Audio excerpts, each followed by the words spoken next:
Hello friends, কেমন আছো তোমরা সবাই? আশা করি ভালো আছো। তো সকাল সকাল দেখো ঘুম থেকে উঠে পড়লাম। তো এখানে দেখো ঘুম থেকে ওঠার পরে আমি একটু বাইরে গিয়েছিলাম। আর আর্য এসে বলছি তুমি বিছনাটাও একটু লেটেই উঠলো। তা আমি বললাম বিছানাটা একটু তোলো, দেখি তুমি কিভাবে করে তুলতে পারো। তো ওকে বলার পরে ও আবার বলল ঠিক আছে মা, আমি তুলি। তো এক এক করে দেখো কাঁথা বালিশ সব করে প্রথমে বালিশটা তুলে নিল। আমি আবার দেখিয়ে দিচ্ছি এটা তোলো ওটা তোলো আগে। তারপরেও ওটে পড়ল, মানে তুললো। এবার বিছনাটা টেনে তুলছে, এভাবে করে গুটিয়ে গাটিয়ে রাখছে। দেখো কিভাবে করে গুটিয়ে সুন্দরভাবে, মানে অত তার গোছাতে পারে না, যাই হোক ছোট মানুষ ভালোই পারছে তুলতে। এখানে দেখো কাঁথাটা একটু কার্পেটের উপরে, কাঁথা না পারলে পরে কার্পেটটা তো গরম, ওই কারণে মানে উপরে একটা কাঁথা পেরে নেই। আবার যদি হিসু করে দেয় রাতে ঘুমালে পরে, যদি হিসু করে দেয় মনের ভুলে, রাতে একটু দুধ খাওয়াই আবার জল খায় ঘন ঘন, ওই কারণে আমি নিচে ওই দেখো একটা পলিথিন পেরে দিলাম। তো ওটাকেও গুছিয়ে তুলছে, ওই কারণে ওর উপরে তুলে দেয়। আর কার্পেটটার ওই চোখের উপরে ঘুমায় না, কারণ ওখানে খুব গরম লাগে, যার কারণ উপরে ফ্যান নেই। আর এখানে দেখো নিচে কার্পেট বিছিয়ে ঘুমাচ্ছি। তো আমি ওকে বলছি যে দেখো কার্পেটটা গুটাও, মানে তো ও দেখো গুটানোর জন্য খুঁজে পাচ্ছে না কোন দিক থেকে গুটাবে। দেখো এদিকটা আসলো, আমি দেখিয়ে দিচ্ছি বারবার, আর ও সরে যাচ্ছে। তো আমি দেখালাম, আমি আবার হাত দিয়ে ধরে এটাকে দেখিয়ে দিলাম যে মানে এটা এভাবে করে মোড়াও। তো ও আবার ধরে ধরে দেখো গুটাচ্ছে, একা একা এই দেখো গুটাচ্ছে কিভাবে করে। তো আমি বললাম এইভাবে করে গোটাও। তো যেহেতু অনেক বড় লম্বা আর ভারী খুব, ওই কারণে আর অর্ধেক গিয়ে ঠেকে গিয়েছে, আর তুলতে পারছে না। তো ওখানে বসে কি করবে খুঁজে পায় না। তো এদিকে আমি তুলে নিলাম, মুড়ার করতে দিলাম না। আমি বললাম চলে আসো। আর এখানে কি একটা দাঁড়িয়ে আমাকে বলছিল, ও সাপের কথা আমি ভুলে গিয়েছি। একটা সাপ রাস্তায় করে চলে গিয়েছে, তাই সাপের কথা আমাকে দাঁড়িয়ে দাঁড়িয়ে বলছে যে মা ওখানে একটা সাপ এভাবে করে দৌড় মারলো, আমি তাই দেখলাম। আর এখানে দেখো থালা বাসনগুলো ধোয়া বাকি রয়েছে, এখনও ধুতে পারেনি। এখানে বিছনাগুলো তোলা হলো, ঘরটা ঝাঁটানো হলো, তো শুধু থালা বাসনগুলোই ধোয়া হয়নি। তো আমিও এদিকে আবার তাড়াতাড়ি করে গা ধুয়ে নিলাম। গা ধুয়ে আমি করে মানে একটু করে নিলাম, গা ধুয়ে এবার ব্রাশ করে নেব। ব্রাশ করার পরে দাঁড়াও, ব্রাশ করে নেবো। আর আর্য ওদিকে চলে গেছে, তাই ওকে আনতে যাব। তো এদিকে দেখো আমি ব্রাশ কোলগেট নিয়ে ব্রাশ করছি। তো আগে থেকে গাটা ধুয়ে নিলাম, এই কারণে একটু জল ধরলাম ধুয়ে ওর জন্য। তো এখন দেখো আমি যাচ্ছি আর্যকে ডাকার জন্য। তো এই দিকটা দেখো একটা পাখিটা আবার আমাকে দেখে সরে গেল। আর বাইরে এত প্রচণ্ড রোদ, মানে সকাল 8টা বাজে, তাও এত রোদ এত রোদ, বাবা পা পুড়ে যাচ্ছে, মাটিতে পা রাখছি তো পাটা পুড়ে যাচ্ছে। আর একটু ধোঁয়া ধোঁয়া ধোঁয়া, কারণ একটু পরিষ্কার হচ্ছিল না ক্যামেরাটা বাইরে। আর এইদিকে দেখো কাকির বাড়িতে মিস্ত্রিরা এসেছে, মিস্ত্রিরা কাজ করছে। তো এখানে আর্য এসে দেখছি দাঁড়িয়ে আছে। আর্য এসে দাঁড়িয়ে দাঁড়িয়ে ওদের সাথে গল্প করছে, মিস্ত্রি কাজ করবে তার জন্য।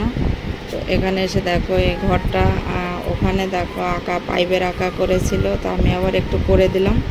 তো মিস্ত্রিটা বসে আছে, আর এখানে দেখছি নিচে পলিথিন পেতে এগুলো করে দিচ্ছে। আর আরজু আমাকে বলছে, হ্যাঁ আরজু আমাকে বলছে মা এখানে দেখো কাজ হচ্ছে। ও আবার দাঁড়িয়ে তাকিয়ে দেখছে, কোমরে হাত দিয়ে দেখো কিভাবে করে দাঁড়িয়ে তাকিয়ে দেখছে, মনে হচ্ছে ওই কাজ করবে। তো এইদিকে দেখো আমি আবার একটু দাঁড়িয়ে দাঁড়িয়ে ওর আবার জিজ্ঞাসা করলাম তুমি কি করবো। বলছে নাকটা পুরো টানছে, আর বলছে কিসের একটা গন্ধ বেরোচ্ছে, কিসের একটা গন্ধ বেরোচ্ছে। তাই আমি বলছি কিসের গন্ধ বেরোচ্ছে? বলছে হ্যাঁ কিসের একটা গন্ধ বেরোচ্ছে। আর এইদিকে দেখো আমি আবার আসলাম কাকির বাড়ি দাঁত ব্রাশ করতে করতে। এখানে কাকিমা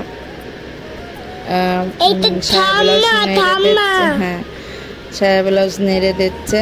আর এখানে আরজু ওদিকটা ছিল, তাই আমি আবার এখানে দাঁড়িয়ে দাঁড়িয়ে ওদের কল বসিয়েছে, এই সাইডে ট্যাঙ্কি বসিয়েছে, কল বসিয়েছে, তাই আমি আবার এখানে দাঁড়িয়ে দাঁড়িয়ে জিজ্ঞাসা করলাম যে কীভাবে করে বড় ট্যাঙ্কি এনেছে, দুটো ট্যাঙ্কি মানে করবে। তো কাকিও আমাকে বলছে হ্যাঁ, আর এদিকে কাকি চাদরটা নেড়ে দিচ্ছে বলে আমি জিজ্ঞাসা করলাম, কাকি বলছে এটাকে তো রং ওঠেনি।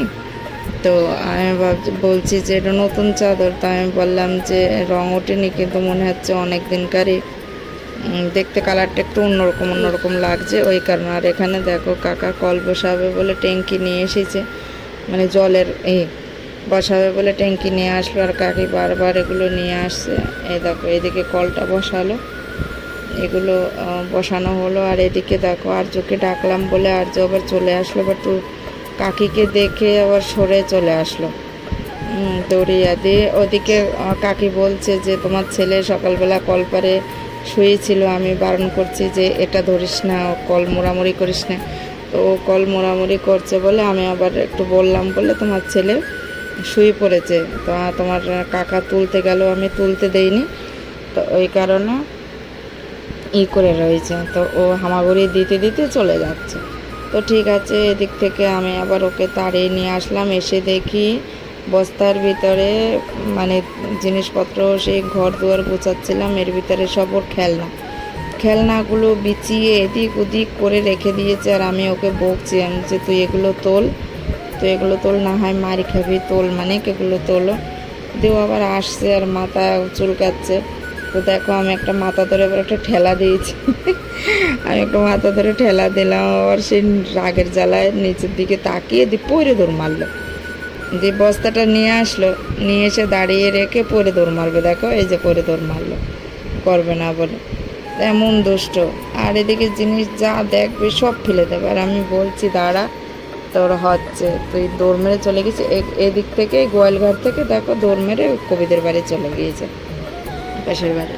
তো এদিকে দেখো আবার ধরে নিয়ে আসলাম, ধরে নিয়ে এসে বলছি আমি যে মানে কি খাবি, তো ফ্রিজে ছিল জিলাপি, ওকে আবার জিলাপি বের করে দিলাম, বললাম তুমি খাও, বললো না তুমি খাইয়ে দাও, আমি একা পারি না খেতে।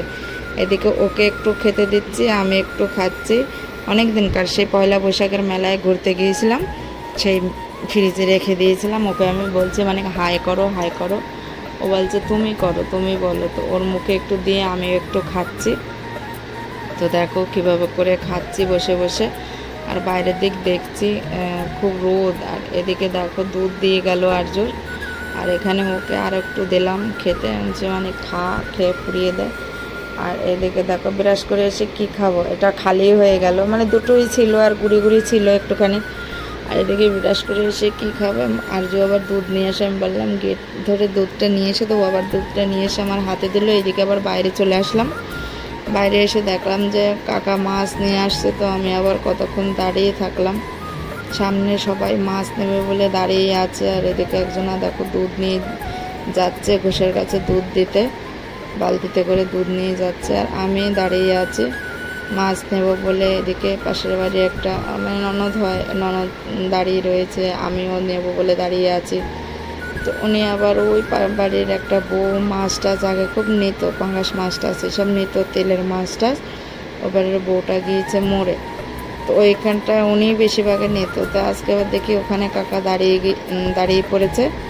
তো ওখান থেকে কাকাকে ডাকছি, এখানে দাঁড়িয়ে কখন আসবা, দাঁড়িয়ে আছি, তাড়াতাড়ি করে আসো। আর এখানে আর্য দাঁড়িয়ে দেখো দুষ্টামি করছে, আর বারবার আমার হাত ধরে টানছিল চলো। আর এদিকে দেখো চলে এসছে কাকা, তো ওরা নিল। আমি আবার পান্তা ভাত খাওয়া বলে নিলাম, যে পান্তা ভাত খাবো। আর এদিকে দেখো আমি 300 মাছ নিলাম, রুইয়ের বাচ্চা, আর 100 চিংড়ি মাছ নিলাম। এখানে 80 টাকার মাছ, তারে পা দিও না, এখানে 80 টাকার মাছ, তারে পা দিও না, মানে এখানে 80 টাকার মাছ। দেখো এক এক করে চিংড়ি মাছগুলো আমি মানে পুরোটা তুলতাম, তো মাথার সুসলুগুলো কেটে ফেলে দিচ্ছি। দেখো কেটে এগুলো ফেলে দিচ্ছি, যাতে না হয়, শুধু মাথার কাটাটা কাটছি। আর চিংড়ি মাছের এত দাম, মানে মনে হয় যে ফেলতে ইচ্ছা হয় না। তো দেখো শুধু কাটাটা কেটে নিচ্ছি এভাবে করে। আমার মতো কে তো চিংড়ি মাছগুলো দেখো কীভাবে করে কাটছি তাড়াতাড়ি করে। তো এখানে আমার মতো কে তোমরা ছাই ছাড়া মাছ কাটতে পারো। দেখো আমি তো একদম ছাই ছাড়া মাছ কাটতে খুবই ভালোবাসি, আর ছাই ছাড়া মাছ কেটেও ফেলি আমি। আমার মনে হয় না। ওই জন্য তো যারা বাড়িতে মানে হাউসওয়াইফ আছো তারা কীরকম পারো, যারা গ্রামের বাড়ি আছো ছাই ছাড়া মাছ কাটতে, তো দেখো কীভাবে আমি ধরে ছাই ছাড়া মাছ কেটে ফেলছি। ছাই লাগছে না, কিছু লাগছে না, আমি কেটে ফেলছি মাছগুলো। তো দেখো কীভাবে করে কাটছি, তোমরা দেখতে থাকো আর আমি কাটতে থাকি এভাবে করে। তো এভাবে কে কে পারো কমেন্ট করে অবশ্যই জানিও। তো কে কে ছাই ছাড়া মাছ কাটতে জানো। আর দেখো রুই মাছের যা দাম, একটুখানি বাচ্চা তাই 160 টাকা করে কেজি, খুবই দাম। তো কী করবো, ছোট ছোট পিস করলাম। এই যে একটা মাছ থেকে 3 পিস 4 পিস করবো বলে, তাই এবার ছোট করে করলাম। দেখো কাট করে করে নিচ্ছি। আর এদিকে আরজুর বাবা ফোন করেছিল, তাড়াতাড়ি করে কাজে গিয়েছে, খেতে আসবে বলে। তো আমার একটু তাড়াতাড়ি করে হাত নাড়াতে হচ্ছে। আর এদিকে দেখো মাছটা হয়ে গেল, ভাজা টাজাও হয়ে গেল, মশলা টশলা করে কষিয়ে একদম বসিয়ে দিয়েছি। এবার মাছটা ঝোলটা উতলিয়ে যাচ্ছে, মানে ফুটে যাচ্ছে। আজকে টমেটোও নেই, আলুও নেই, কিচ্ছু নেই ঘরে, কিছু ছিল না এই কারণে। আর এদিকে দেখো মাছটা ভেজে রেখেছি, এবার মাছটা পুরো দিয়ে দেবো। এই দেখো। তো অবশ্যই ভিডিওটা ভালো লাগলে লাইক করো, কমেন্ট করো, শেয়ার করো, সাবস্ক্রাইব করো, প্লিজ প্লিজ বেশি বেশি সাপোর্ট করো। তোমাদের কাছে আর কিছু চাই না, শুধু সাপোর্ট ছাড়া। তোমরা না থাকলে আমি কিছুই না, তোমরা ছাড়া আমি পুরো বেকার। তোমরা ছাড়া আমি আগে বাড়তে পারবো না, তোমরা ছাড়া আমি কিছুই না। তোমরা